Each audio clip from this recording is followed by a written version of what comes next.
A série de História da Tecnologia dessa vez não vai falar de uma empresa, de um produto, de um serviço, nem de um período, mas sim de um lugar.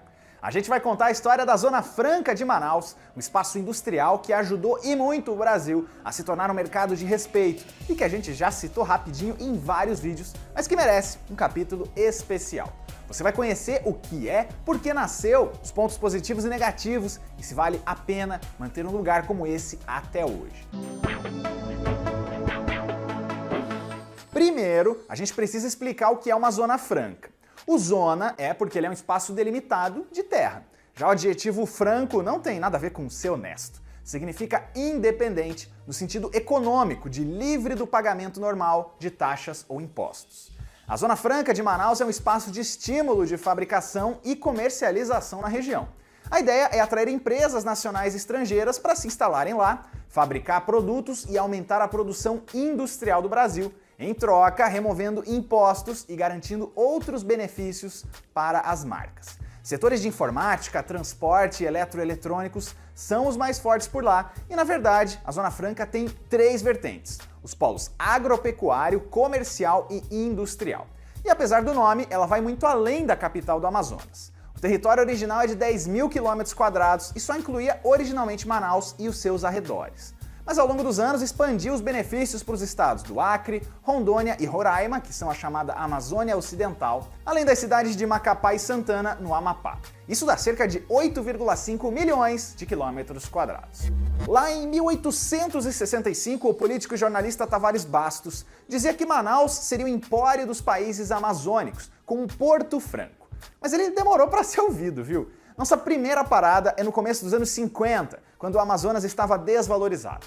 O ciclo da borracha tinha acabado, com a extração sendo ainda intensa por lá, mas sem o brilho e sem o retorno de antes. Em 1951, o deputado federal Francisco Pereira da Silva, o Pereirinha, propõe uma região de Porto Livre em Manaus. A Câmara aprovou, mas a lei circulou por anos e recebeu do engenheiro Maurício Jopper a adição de ser uma zona territorial inteira.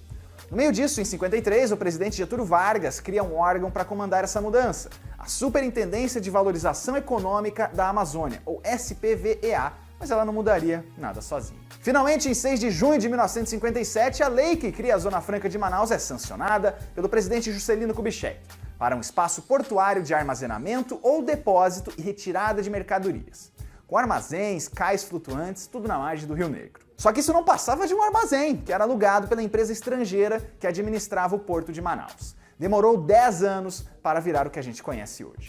Saltamos para 28 de fevereiro de 1967. O presidente Castelo Branco era contra a ocupação estrangeira da Amazônia e garantiu o território. Ele cria o Decreto-Lei 288, que amplia e oficializa a Zona Franca de Manaus e a data que a gente considera como aniversário do lugar. Ele confirma os incentivos fiscais para as empresas que se instalam na região por 30 anos, além de criar para administrar tudo isso a SUFRAMA, Superintendência da Zona Franca de Manaus. Deu muito certo, primeiro só com importação e depois também com fabricação. Só em 67 foram registradas 1.339 novas empresas na região e logo nomes estrangeiros que você conhece também se instalaram por lá, inclusive nacionais. CCE, Gradiente, Philco, muitas, mas muitas outras. E tem também o caso das japonesas, a Sharp e a Sanyo, no começo dos anos 70. Elas já tiveram a história contada por aqui e foram pioneiras desse país aqui no Brasil.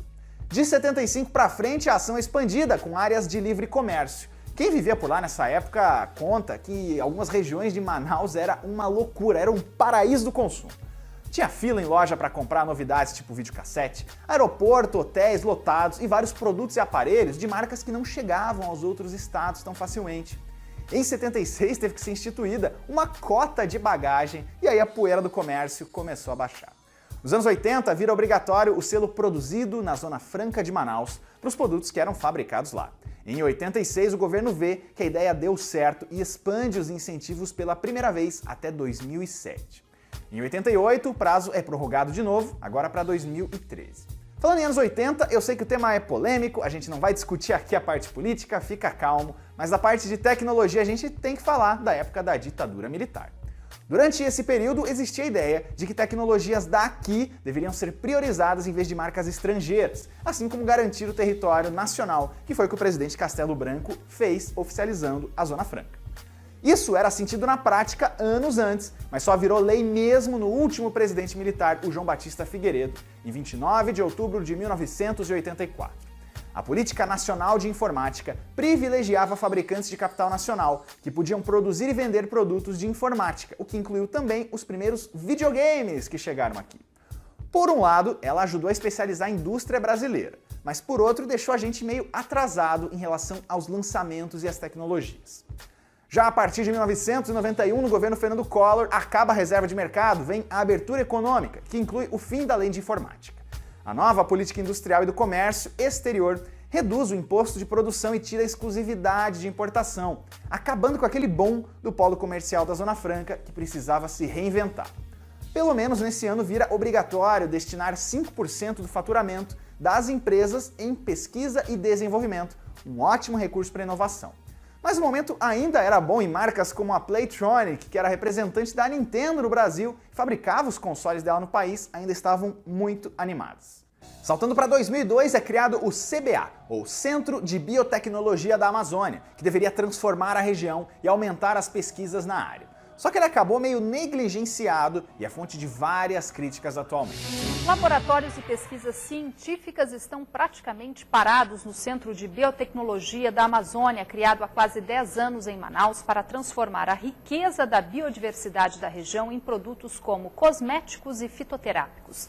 Na prática, o centro ultramoderno não funciona como deveria por causa da falta de um modelo de gestão, mais um típico exemplo de desperdício do dinheiro público.